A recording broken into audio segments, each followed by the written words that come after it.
Now I'd like to introduce this year's salutatorian, MAHANA Gurung. I hope I said that right. MAHANA has had an amazing academic journey at City Honors and will be attending UCLA in the fall. MAHANA, please come to the podium.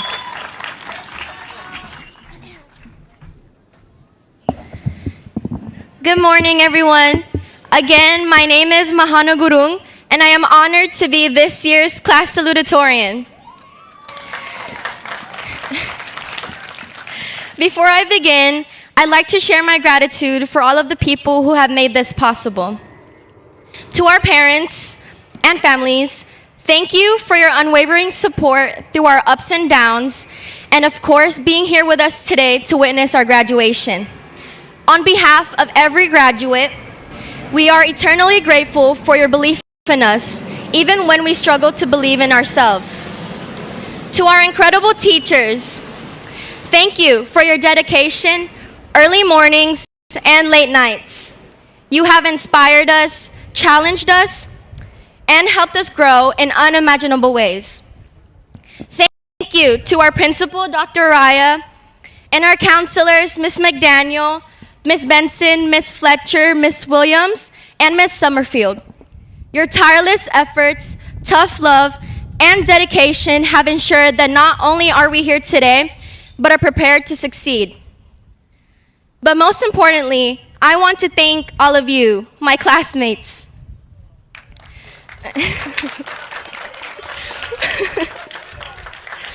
We began our high school journey during a time of uncertainty, only knowing each other as pixels on a computer screen.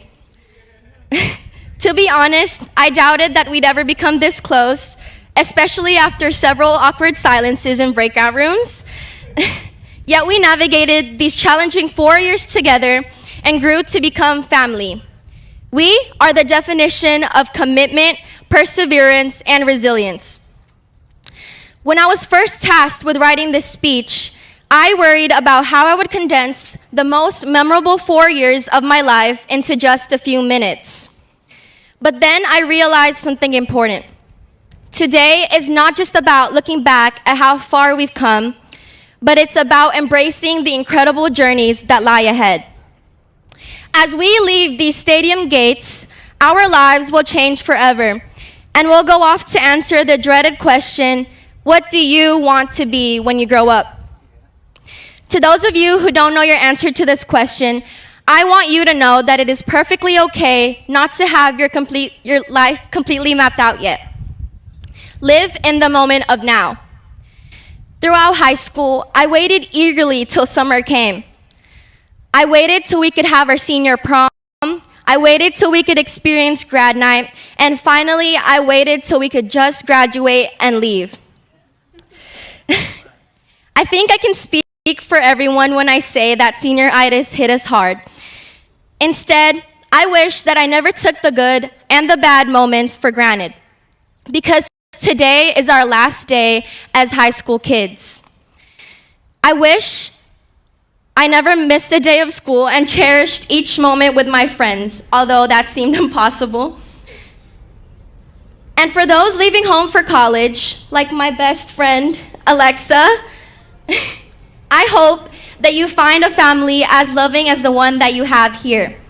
But never forget us. Don't forget the moments when we laughed till we couldn't breathe. Don't forget the moments when we cried on each other's shoulders. And when you get on that plane, don't feel sad, but feel proud that you're off to begin a new chapter in your life.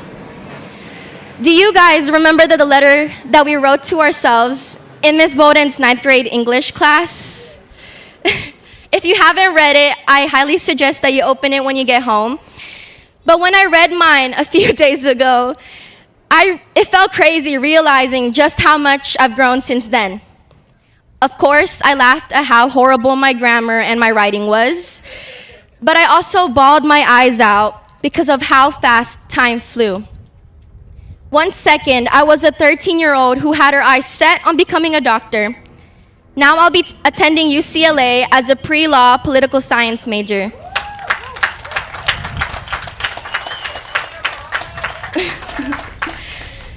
cliche as it might sound, your life is what you make it. So change your mind and explore new possibilities, because it is in those moments that we will find our true selves. I wish I could tell my 13-year-old self that it's not your grades or your extracurriculars that define you. It's how you grow and learn from each obstacle and setback. My letter ended with one final question. Are you happy? Happiness is a difficult thing to define, but I can confidently say that I am happy and I am proud to be a 2024 City Honors graduate. I am happy to call each and every one of you my family. Class of 2024, we did it. Remember, this is not goodbye, but rather a see you later and a hello to new beginnings.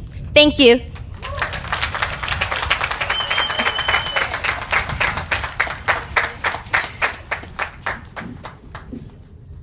At this time, I'd like to explain what the National Honor Society is and what it means at City Honors. But first, I'd like to call the following student representatives and inductees to the podium. Devin Anderson, Melanie Oseguera, Christopher Beavers, Metkel Solomon, and Jessica Kennedy. Please make your way to the podium now.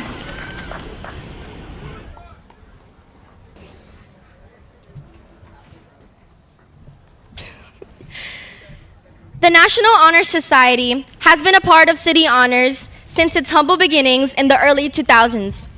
Membership in NHS is based on cumulative GPA, community service, and character, and selection for this prestigious society is administered by our local school chapter and school leadership. All members, once selected, must be formally inducted into NHS through a public declaration or ceremony and candlelighting ceremony. At graduations, students will be identified as NHS inductees by their blue stoles and blue and gold cords. We're very excited to welcome you into this group of talented individuals. Your strong academics, which means you have earned a cumulative GPA of 3.0 or higher, your commitment to service and leadership, and strength of character have all singled you out as the future leaders of our community. You have all in your own way served as role models for the City Honors community, and now we would like to thank and honor you for your contributions to City Honors.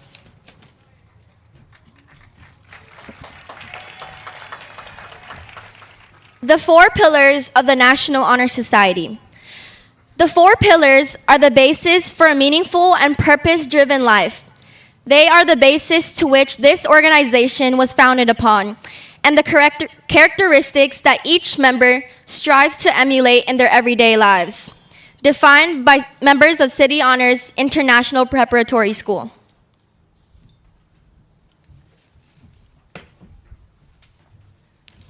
The first pillar of the National Honor Society is scholarship. Scholarship is a commitment to learning that should continue throughout a person's life, even after formal education has ended. Knowledge can be gained only through effort and persistence.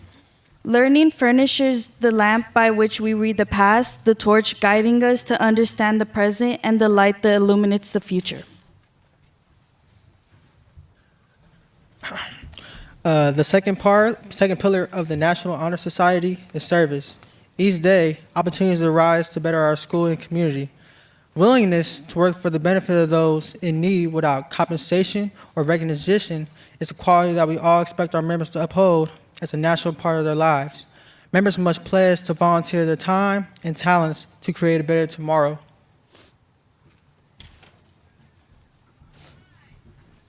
The third pillar of the National Honor Society is leadership. Leaders should exert a virtuous influence on those around them. They make initiative in and out of the classroom and strive to help others succeed. This room is filled with future leaders of our schools, our communities, and our country. The world will always need leaders, and it is crucial that our members have an understanding of what it means to be a kind and patient leader of others.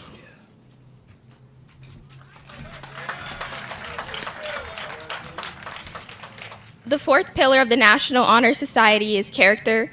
Character lends true integrity, striving with honor to do what is right, even when no one is watching. By demonstrating respect, responsibility, trustworthiness, fairness, and good character, candidates prove that good character is essential in our society. This year, our NHS induction occurred at the senior breakfast. These students have met the requirements of the National Honor Society, which are a 3.0 cumulative GPA over the course of 4 years and service to the community.